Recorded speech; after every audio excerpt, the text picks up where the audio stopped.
Hi, Tanis Henriksen here. It is Thursday, and so it's Video Thursday. I'm going to not kibitz around tonight. I'm going to talk about something that I'm pretty passionate about, and that's the service industry.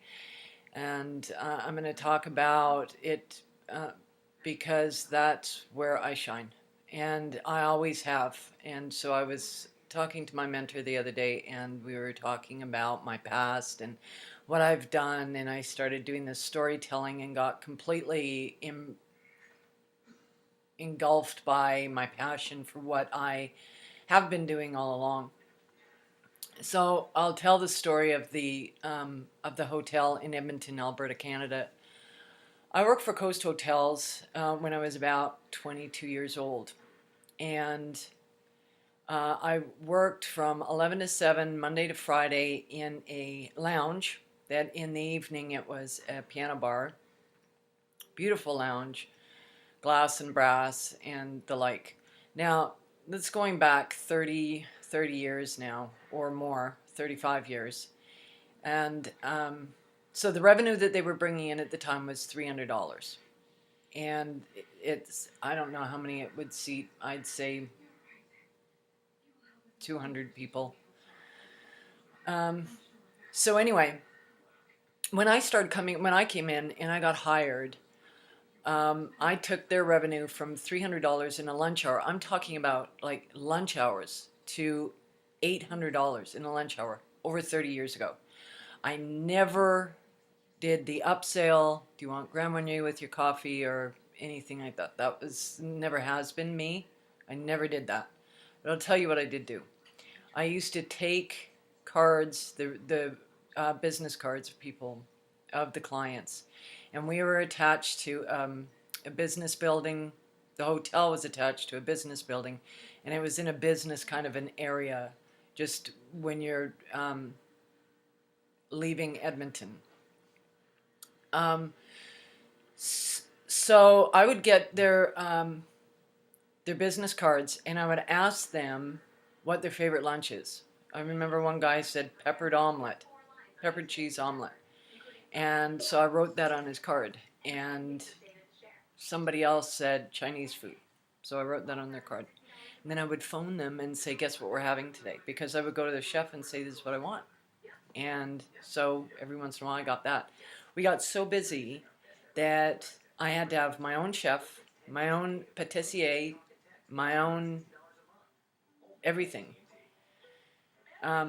It was just my bartender and we were pulling out $800 lunches.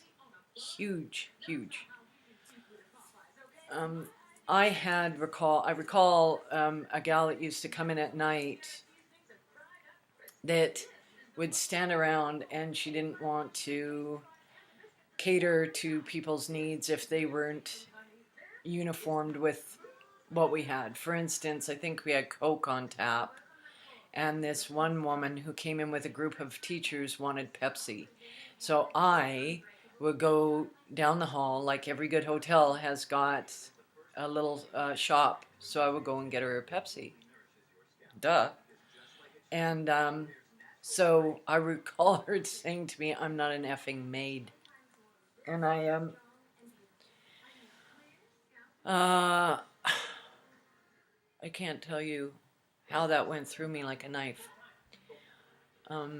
After I left there, they had to close that restaurant down, that lounge down during the day, because everyone who had been going there because of me just quit. And I did not in any way do any kind of upselling to get more revenue or do anything like that. As a matter of fact, to be honest with you, this is what I did. Every day, somebody got something for free. One guy used to have Earl Grey tea. I'm going back 35 years. I can't remember what I ate yesterday, but I remember these people. And one guy had Earl Grey tea, so one day he would get a free tea. And, I mean, often. And people would just leave it up to me what I was going to feed them. We had this huge mirror, and I would watch them come in. And I would just bring them their drinks. I knew what they drank. I knew what they liked. I just brought them food. If I noticed that one of the gang didn't come down for lunch and they were stuck upstairs, I would go and take them lunch for free.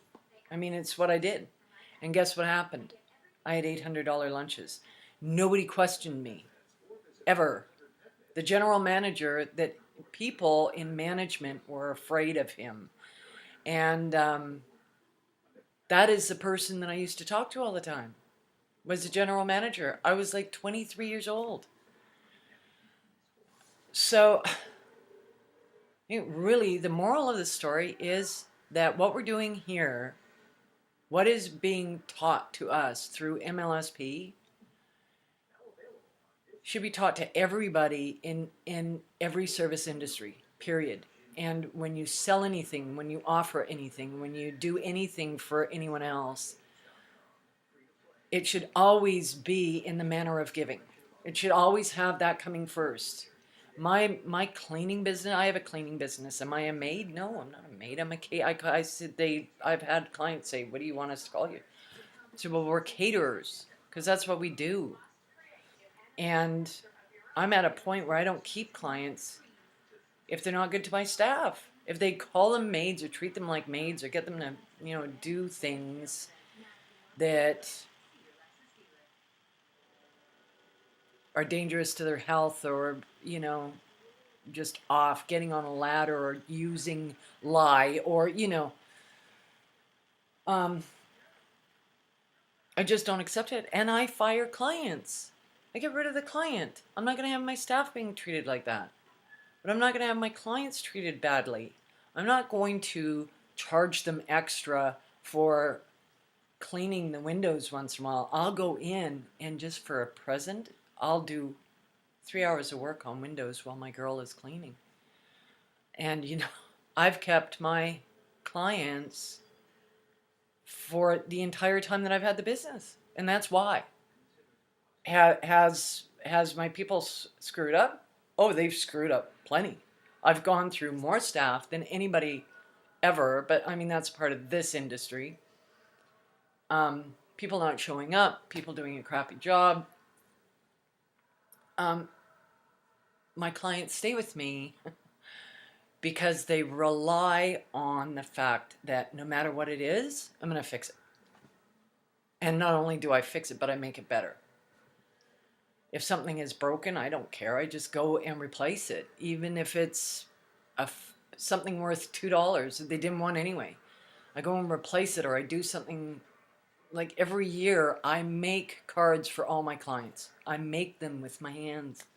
Every year, I make something else. Like I'll make candles for each and every one of my clients and put them in little bags that I actually make little faces of Santa and stuff on. And I mean, it costs me huge amounts of money, but I don't care. I'm doing it because I'm giving back to them. Now, I've learned from this last experience that I've had over 12 years of thinking that I knew somebody, that I've come to this simple realization, is that I don't know. Some people are nice. Some people are not so nice. That's just the bottom line. Just keep it really simple. Some people are nice, some people are not so nice. And you're never going to really know. I'm never really going to know.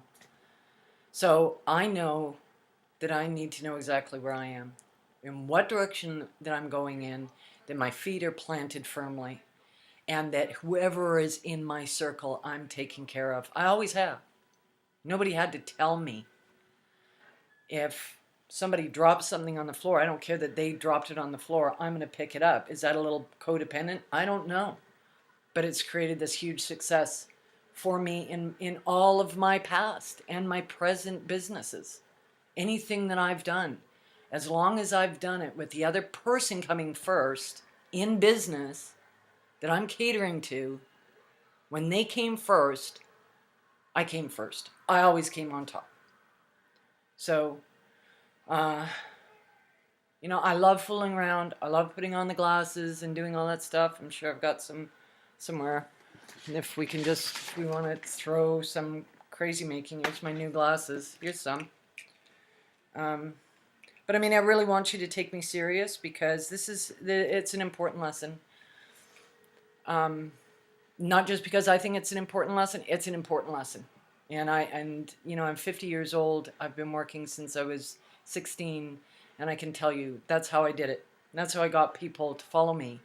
I've had people when I worked in Canada, I used to have people that were tourists that would come from all over the world and they would just land in my restaurant that I was working in. My bosses all hated me because I spent too much time with the customer. Well, guess what? I saved fellow Americans one time probably around $5,000. They had a bite and she was going to go to the hospital. Well, I phoned the hospital and I asked about, because it was a certain bug that was on a certain tree that they were concerned about. And come to find out that that bug was not in the area that they were in, saving them huge amounts of money. And I've had people write to me. They wrote to me when they got back. Really? I had people writing to me. I'm a waitress. But I was memorable to them because I put them first. Okay, so here's my new glasses. There we go. So, some glamour in the end. Some hard work all the way through. Put the other one first and you'll come up on top. Happy Thursday. Bye.